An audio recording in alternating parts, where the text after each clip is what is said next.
ہمارے ناظرین یہ جاننا چاہیں گے سر کہ سب سے پہلے مفتی صاحب قبلہ بتائیں کہ معصوم کسے کہتے ہیں، محفوظ کسے کہتے ہیں، پھر آگے ہم سوالات لیں گے آپ سے گفتگو کریں۔ بسم اللہ الرحمن الرحیم۔ شاہ صاحب، سب سے پہلے تو میں یہ عرض کروں گا کہ معصوم کے ایک وہ معنی ہے، ایک وہ مطلب ہے جو ہم عام اپنے محاوروں میں کرتے ہیں، اپنے عرف میں ہم جو لفظ بولتے ہیں، جیسا کہ ہم بچوں کو بول دیا جاتا ہے یہ بچہ معصوم ہے وغیرہ وغیرہ، تو یہ تو عرفی معنی کہلاتے ہیں۔ لیکن یہاں پر جو گفتگو ہوگی وہ ہے اصطلاح کے اندر، اور اصطلاح شرع میں معصوم جی کسے کہتے ہیں، اصطلاح شرع میں اس کی کیا معنی ہے۔ اصطلاح شرع میں ہمارے علماء نے مختلف قسم کے معنی بیان کیے ہیں، محدثین نے اس کے مختلف معنی بیان کیے ہیں، صوفیاء نے بیان کیے ہیں، علم کلام والوں نے بیان کیے ہیں۔ مثلا علامہ امام ابن حجر عسقلانی رحمۃ اللہ تعالی علیہ نے فتح الباری میں جو معنی بیان کیے ہیں،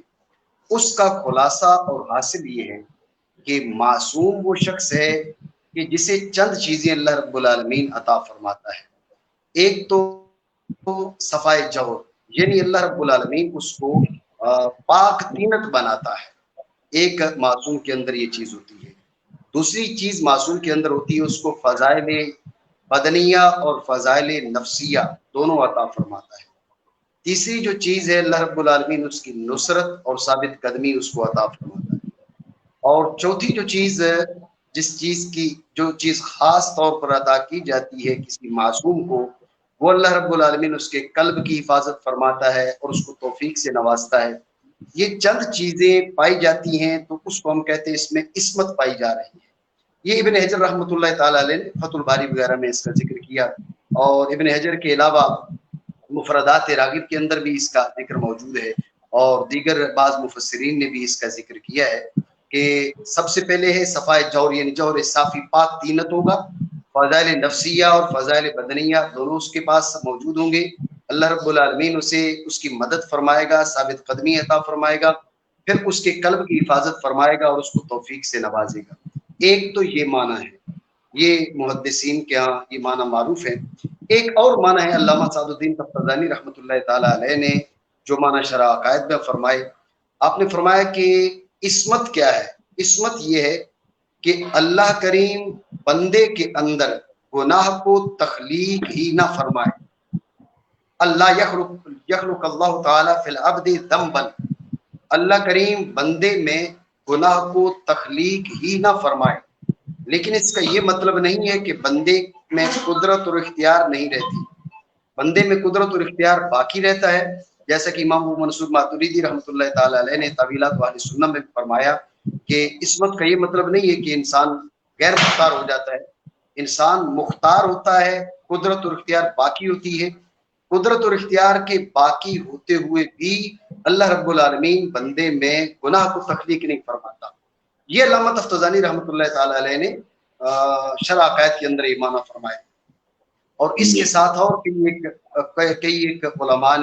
کلام نے اس معنی کو ذکر کیا ہے۔ میں یہ سمجھتا ہوں کہ اس معنی کو ہمیں سامنے رکھنا چاہیے، کیونکہ آج کل جس موضوع پر گفتگو چل رہی ہے وہ اس معنی کے لحاظ سے ہے، بلکہ اس معنی کے ساتھ ایک اور چیز میں ملاؤں گا، وہ بھی بہت سے علماء نے اور علماء کلام نے جو چیز ذکر کی ہے، اس کا مطلب ہے کہ حفظ اللہ تعالی العبد من الذنب مع استحالۃ وقوعہ۔ فرمایا کہ اللہ رب العالمین بندے کو گناہ سے محفوظ رکھے، اللہ کریم بندے کو گناہ سے محفوظ رکھے اور بندے سے گناہ کا واقع ہونا محال ہو۔ اللہ کریم بندے کو گناہ سے محفوظ رکھے اور بندے سے گناہ کا واقع ہونا محال ہو۔ یہ معنی کیے ہیں بعض متکلمین نے، اہل کلام نے۔ یہ جو جملہ آخری ہے نا، یہ قابل توجہ ہے کہ گناہ کا واقع ہونا محال ہو، اس لیے کہ یہاں پر عصمت اور حفاظت میں آ کے فرق آتا ہے۔ عصمت اور حفاظت میں کئی ایک انداز میں فرق بیان کیے گئے ہیں۔ علامہ اسماعیل حقی رحمۃ اللہ تعالی علیہ نے جو معنی فرق بیان کیے فرح الروح کے اندر، اس کا حاصل یہ ہے کہ عصمت کا تعلق پوری ذات کے ساتھ ہوتا ہے، جبکہ حفاظت کا تعلق بندے کے ظاہری جو اعضاء ہیں ان کے ساتھ حفاظت کا تعلق ہوتا ہے۔ یہ فرق بیان کیا علامہ اسماعیل حقی علیہ الرحمہ نے فرع کے اندر کہ عصمت کا تعلق مکمل ذات کے ساتھ ہے،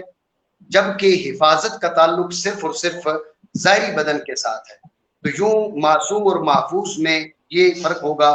کہ جو معصوم ہے وہ مکمل طور پر ظاہراً باطناً وہ اللہ رب العالمین کی حفاظت میں ہے،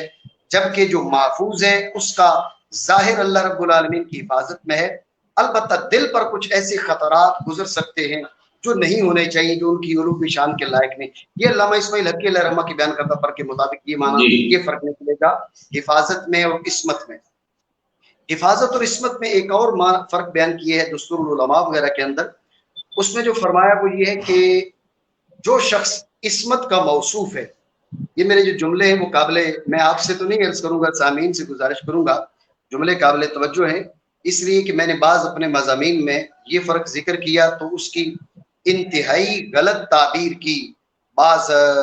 میں ان کو خطیب بھی نہیں کہنا چاہوں گا بلکہ یہ کہوں گا کہ بعض ایسے لوگوں نے کہ جن کا مقصد امت کو تقسیم کرنا اور امت کے اندر فساد اور انتشار کی فضا کو قائم کرنا ہے، تو میں نے عصمت اور حفاظت میں یہ ایک معنی یوں فرق بیان کیا دستور العلماء کے حوالے سے کہ جو شخص عصمت کا موصوف ہے،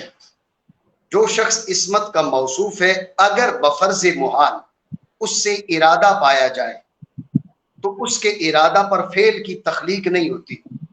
اگر بفرض محال، میں نے جہاں پر یہ معنی بیان کیے اس میں یہ لفظ ایڈ کیے ہیں باقاعدہ، اگر بفرض محال ارادہ بھی پایا جائے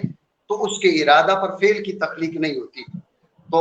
میری اس گفتگو کا ترجمہ بعض لوگوں نے یہ کیا کہ میرا یہ کہنا ہے کہ معاذ اللہ انبیاء کرام گناہ کا ارادہ تو کرتے ہیں لیکن اللہ رب العالمین ان کے اس ارادے پر گناہ کی تخلیق نہیں فرماتا، معاذ اللہ من ذالک۔ میں نے ایسی بات کہیں پر بھی نہیں کی، میں نے تو انتہائی محتاط الفاظ کہے کہ اگر عصمت کا موصوف، انبیاء کرام بھی نہیں بولا، عصمت کا موصوف اگر بفرض محال اس کی طرف سے ارادہ پایا جائے تو اس کے ارادہ پر فعل کی تخلیق نہیں کی جاتی۔ البتہ جو حفاظت کا موصوف ہوتا ہے، حفاظت کا موصوف اگر ارادہ کرے تو فعل تخلیق کر دیا جائے، لیکن اللہ رب العالمین اس کو محفوظ رکھتا ہے اور وہ ارادہ کرتا ہی نہیں۔ یہ دوسرا فرق ہے۔ پہلے جو فرق میں نے بیان کیے وہ علامہ اسماعیل حقی علیہ الرحمہ نے بیان کیے کہ بھئی جو عصمت ہے اس کا تعلق مکمل ذات سے ہے، حفاظت کا تعلق ظاہری بدن کے ساتھ ہے، جوارح کے ساتھ ہے۔ دوسرا یہ فرق ہے کہ عصمت کا موصوف اگر ارادہ بھی کرے بفرض محال تو اس کے ارادہ پر فعل کی تخلیق نہیں ہوتی، اور جو حفاظت کا موصوف ہے اگر وہ ارادہ کرے تو فعل تخلیق کر دیا جائے، باقی اللہ رب العالمین کا اس پہ کرم ہوتا ہے کہ وہ ارادے نہیں کرتے۔ تو لیکن میں جو معنی بیان کر رہا تھا علامہ یعنی تفتزانی علیہ رحمۃ کی گفتگو کی بات، وہ ہماری عوام کو اور ہمارے جو سامعین ہیں ان کو ذہن میں رکھنے چاہیے، اس لحاظ سے عصمت اور حفاظت کا فرق زیادہ واضح ہو جائے گا اور آسانی کے ساتھ یاد بھی رکھا جا سکتا ہے۔ اللہ رب العالمین کا